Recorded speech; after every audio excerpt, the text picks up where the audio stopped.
तो चलो हम लोग पढ़ते हैं कीमो ऑस्मोटिक हाइपोथेसिस। ठीक है, ये हाइपोथेसिस है।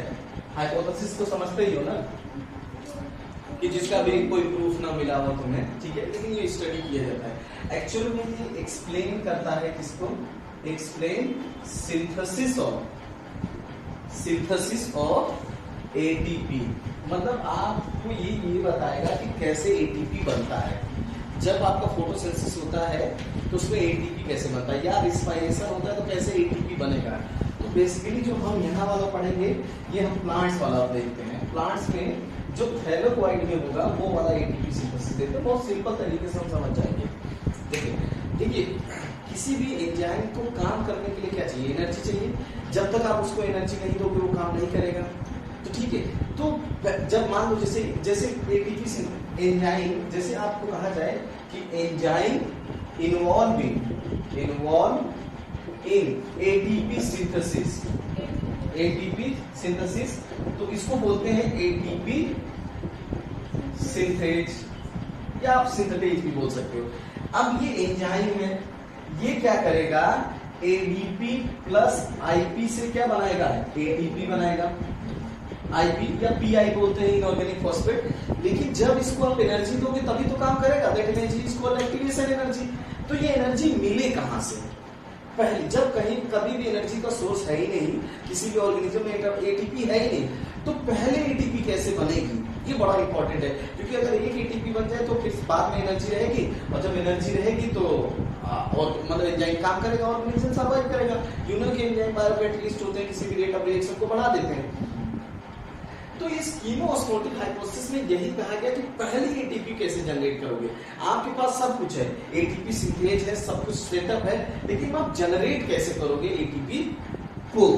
ठीक है, कैसे एक्टिवेट करोगे एटीपी सिंथेज एंजाइम को, वो बहुत इंपॉर्टेंट है। वही कीमो ऑस्मोटिक हाइपोथेसिस में कहा गया। और इसको दिया किसने था? Who proposed chemo-osmotic hypothesis? That is called Peter Mitchell ने इसको बोला था। किसने दिया था? पीटर मिचेल ने दिया था। ठीक है, पीटर मिचेल। ठीक है, तो ये याद रखना, पीटर मिचेल की हाइपोथेसिस है ये। ठीक, अब हम देखो सिंपल तरीके से देखते हैं कि ये हमारा एक थैलेकोइड है।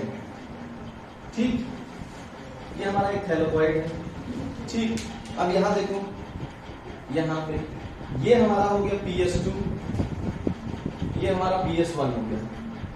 ठीक, तो ये जो बाहर वाला एरिया क्या है? स्ट्रोमा है। यहां पे हुआ साइटोक्रोम B6F कॉम्प्लेक्स हो गया तुम्हारा। ये हो गई कहानी हमारी। अब इसका कहने का मतलब है जो हाइड्रोजन यहाँ है ये जो भी हाइड्रोजन, क्योंकि यहाँ अंदर की तरफ से होता है फोटोलिसिस ऑफ वाटर। ठीक, तो यहाँ पे हाइड्रोजन तो रहता है। जो फोटोलिसिस ऑफ वाटर होता है वो PS2 करता है, हाइड्रोजन यहाँ है। लेकिन जो भी हाइड्रोजन बाहर होते हैं, जो भी हाइड्रोजन बाहर होंगे, जब इलेक्ट्रॉन ऐसे पास होगा, इलेक्ट्रॉन, तो जो भी हाइड्रोजन के कैरियर होंगे उनको एक्टिवेट कर देगा। जब हाइड्रोजन के कैरियर को एक्टिवेट कर देगा तो सारे हाइड्रोजन कहाँ आ जाएंगे? अंदर आ जाएंगे। ठीक भाई, ये हमारा है इलेक्ट्रॉन ट्रांसपोर्ट चेन। बीच में ही साइटोक्रोम B6 होता है हमारा, वहीं बनाया। और जब जेट स्किप बनाया था तो मैंने साइटोक्रोम B6F बनाया होगा और वहीं दिखाया होगा कि यही एटीपी बन रहा है, क्योंकि साइटोक्रोम B6 जो हाइड्रोजन आयन कैरियर है जो होते हैं उनको एक्टिवेट कर देता है। तो ये जो साइटोक्रोम B6F कॉम्प्लेक्स है वो जितने भी आउटसाइड हाइड्रोजन होते हैं सबको कहाँ भेज देगा? अंदर भेज देगा। ठीक, अंदर भेज देगा। तो यहाँ पे हाइड्रोजन की कंसंट्रेशन क्या हो जाएगी? लो हो जाएगी। और यहाँ पे क्या होगी? हाई। ठीक, यहाँ हाइड्रोजन आयन कंसंट्रेशन क्या होगी? लो। और यहाँ पे हाई। हाइड्रोजन तो कहा जाएगा हाइड्रोजन आयन कंसंट्रेशन इंक्रीज कर जाएगी कहां? Inside lumen of thylakoid. इसका मतलब ये ल्यूमेन है ना, ल्यूमेन ऑफ थैलेकोइड है, ये ल्यूमेन है हमारा। इसके अंदर पे हाइड्रोजन आयन कंसंट्रेशन बढ़ गई, वहां लो हो गई। यहीं पे तुम्हारा एंजाइम होगा जिसका नाम है एटीपी सिंथेज। ठीक, यहां अब तो ये क्या बन जाएगा, हाइड्रोजन आयन क्या बन जाएगा, ग्रेडियंट, या इसी को क्या बोलते हैं, प्रोटॉन ग्रेडियंट, प्रोटॉन ग्रेडियंट। देखो जहां भी कंसंट्रेशन किसी भी आयन का हाई लो हो जाए, जैसे हम नर्वस सिस्टम में बोलते हैं सोडियम पोटेशियम पंप, तो अगर कहीं पे कंसंट्रेशन लो हो गई और ये कहीं पे हाई हो गई तो अपने आप वो कंसंट्रेशन बढ़, मतलब वो ग्रेडियंट बना लेगा। ठीक है, अच्छा जो भी हाइड्रोजन अंदर आए हैं उन्हें बाहर भी जाना है।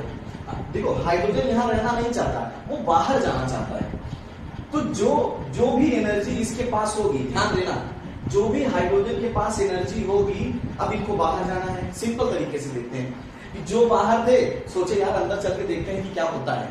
ठीक है, अंदर तो आ गए लेकिन अब बाहर कैसे जाएं, ठीक, इनके पास दिक्कत है। तो ये लोग देखने लगे तरीके, ये जो साइटोक्रोम B6F है वो हाइड्रोजन को आने तो देता है लेकिन जाने नहीं देता है। भाई एक तरफ की एंट्री है, मैं जब वापस नहीं जाने दूंगा तुम्हें। अब ये लोग ढूंढ रहे हैं कि यार कैसे चलूं, क्यों, क्योंकि हाइड्रोजन आयन का कंसंट्रेशन यहाँ पे बढ़ता जा रहा है, भीड़ बढ़ती जा रही है, तो लोगों को बाहर निकलना है, नहीं तो भाई दम टूट जाएगा, हम मर जाएंगे। अब इनको जाना है, तो जाने के लिए खोजने लगते हैं कि हम कहां से जाएं। तो इनको मिलता कौन है, एटीपी सिंथेज। एटीपी सिंथेज तैयार हो जाता है कि मैं हाइड्रोजन तुम्हें बाहर भेज दूंगा, लेकिन इसके लिए यू हैव टू पे समथिंग, तुमको कुछ अदा करना पड़ेगा, तुम्हें कुछ देना। तो इन्होंने कहा कि भाई जितने भी एनर्जी है तुम ले लो, तो हाइड्रोजन इसको क्या दे देगा, एनर्जी, हाइड्रोजन इसको एनर्जी दे देगा। तो एनर्जी जब कब देगा, जब यहां से, जब हाइड्रोजन यहां से आना शुरू होगा तो क्या हो जाएगा, ग्रेडियंट ब्रेक हो जाएगा, ग्रेडियंट हमारा ब्रेक होगा। ठीक, सबने डिसाइड किया कि जो भी हम अपनी मजबूती के लिए ग्रेडियंट बनाए थे सबको तोड़ देते हैं। इन्होंने क्या किया, अपने ग्रेडियंट को ब्रेक किया। मैं तो कहता हूं, देखो मैं ये कहता हूं कि ये लोग सब इकट्ठा थे, यहाँ पे थे, अब इनको जाना है तो ये एक साथ तो जा नहीं सकते, तो एक एक करके जाएंगे, और जब ये जाएंगे तो इनके बीच के जो ग्रेडियंट होगा वो क्या हो जाएगा, टूट जाएगा। ग्रेडियंट मतलब रिलेशन। अगर मान लो इसी कमरे में बहुत सारे लोग भरे पड़े हैं, तो अगर उनको जाना होगा तो अगले अगले जाना होगा तो हमारे बीच का ग्रेडियंट टूटेगा। जब भी कोई चीज टूटती है तो क्या होगी, एनर्जी रिलीज होगी। क्या होगी, एनर्जी रिलीज। अब उस एनर्जी को, इस एनर्जी को कौन यूटिलाइज करेगा, एटीपी सिंथेज। ये एटीपी सिंथेज एनर्जी को यूटिलाइज करेगा और एडीपी प्लस आईपी से ये क्या बना देगा, एटीपी। समझना के बाद यही था कीमोस्मोटिक। ये देखिए, ये ना, ये क्या करेगा, जो एटीपी सिंथेज है ये लगातार हाइड्रोजन को निकालता रहेगा। ऐसा नहीं है कम से कम 2 हाइड्रोजन चाहिए एक एटीपी बनाने के लिए, ये तो जाता रहेगा। जैसे जैसे इसकी एनर्जी की नीड पूरी होती रहेगी वो एटीपी बनाता रहेगा। आई बात समझ में नहीं? अरे भाई तुम खाना ऐसे बांटते चले जा रहे हो, जिसकी पेट भरता जा रहा है वो वापस चला जा रहा है, जिसका नहीं भरा है वो बैठ के खा रहा है। सेम बात है, कुछ भी नहीं करना है आपको। आपने ये सेटअप बना लिया, आपने ये थैलेकोइड की मेम्ब्रेन है, ये हमने एक थैलेकोइड बनाया है, ये थैलेकोइड का ल्यूमेन है। तुमसे तो नीट में यही क्वेश्चन पूछा जाता है कि जब एटीपी सिंथेसिस होती है तो हाइड्रोजन आयन का कंसंट्रेशन कहां ज्यादा होगा, ल्यूमेन में ज्यादा होगा। कैसे हो एनर्जी, जब भी इलेक्ट्रॉन पास होगा, एक इलेक्ट्रॉन जब पास होता है तो 2 हाइड्रोजन को अंदर भेज देता है। आई बस में मान लो कि एक कोई अंदर बाहर इलेक्ट्रॉन गया है, जा रहा है, तो कह रहा है भाई 2 लोग अंदर चले जाओ। ये हाइड्रोजन भी कहता है चलो चलो अंदर देखते हैं क्या है। जब ये अंदर आ जाते हैं तो यहाँ पे स्ट्रोमा में हाइड्रोजन आयन कंसंट्रेशन लो हो जाती है और थैलेकोइड के ल्यूमेन में हाइड्रोजन आयन कंसंट्रेशन ज्यादा। अब यहाँ रुक नहीं सकते, ये लोग जाएंगे तो अपने बीच का ग्रेडियंट तोड़ेंगे। जब ग्रेडियंट तोड़ेंगे तो एनर्जी रिलीज होगी, उसी एनर्जी को कौन यूटिलाइज करेगा, एटीपी सिंथेज। और वो जब एटीपी सिंथेज यूटिलाइज करेगा तो एडीपी प्लस आईपी से वो क्या बना देगा, एटीपी। अब देखो जितना ज्यादा स्ट्रॉन्ग ग्रेडियंट होगा एनर्जी उतनी ज्यादा मिलेगी और उतना ज्यादा एटीपी बनाएगा। क्यों, क्योंकि एटीपी सिंथेज एक क्या है, एंजाइम है, और उसको काम करने के लिए क्या चाहिए, एनर्जी चाहिए। आई बात समझ में? और जितना ज्यादा एनर्जी दोगे उतना अच्छे से काम करेगा। आई बात समझ में? तो बेसिकली हुआ क्या, अगर पूरे मैकेनिज्म को देखा जाए तो क्या हुआ है, पूछे शॉर्ट में अगर देखा जाए कीमोस्मोटिक हाइपोथेसिस को, तो हुआ क्या, ये हमने क्या किया, देखो हमारा थैलेकॉइड था, थैलेकॉइड हुआ हमारा, ठीक। तो थैलेकॉइड में ल्यूमेन में क्या हुआ, हाइड्रोजन आयन क्या हो गया, इंक्रीज हो गया, और स्ट्रोमा में क्या हो गया, लो हो गया हाइड्रोजन आयन, लो हाइड्रोजन आयन। तो क्या बन गया है, ग्रेडियंट, लो हो गया स्ट्रोमा में और ल्यूमेन में इंक्रीज, ग्रेडियंट। इस ग्रेडियंट का नाम क्या हुआ, हाइड्रोजन आयन ग्रेडियंट, या इसी को बोलते हैं प्रोटॉन ग्रेडियंट। हमने बोल दिया इसको हाइड्रोजन आयन ग्रेडियंट या प्रोटॉन ग्रेडियंट हमने बोल दिया, शॉर्ट में देखना है। अब क्या होगा, ग्रेडियंट फॉर्म हुआ यहां पे, ठीक। अब ग्रेडियंट ब्रेक हुआ, क्या हुआ, gradient break, gradient break. Energy को किसने यूटिलाइज किया, यूटिलाइज बाय एटीपी सिंथेज, और उसने क्या बना दिया, एटीपी। किससे बना दिया, अब एडीपी प्लस आईपी से उसने क्या बना दिया, एटीपी। हो गई एटीपी की सिंथेसिस, हो गई। सीधा कीमोस्मोटिक थियरी है जो एक्सप्लेन करती है कि कैसे तुम्हारा एटीपी बनेगा, सीधा एटीपी बन गई, क्या दिक्कत है इसमें। This is called chemiosmotic hypothesis. यही केस अगर एनिमल में देखा जाए, एनिमल के केस में जो माइटोकॉन्ड्रिया में देखा जाए, जिसका ऑलरेडी हम लोगों ने वीडियो बना रखा है, उसमें क्या होगा, वहां माइटोकॉन्ड्रिया होगा, यहाँ का है क्लोरोप्लास्ट, मैकेनिज्म सेम है।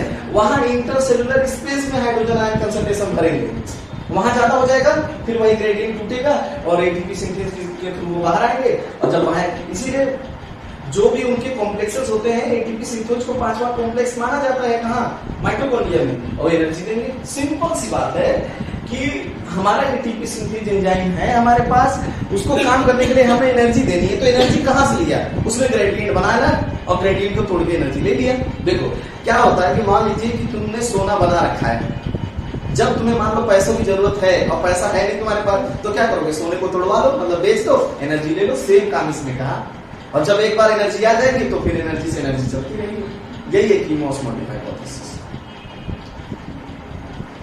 बताओ कोई क्वेश्चन।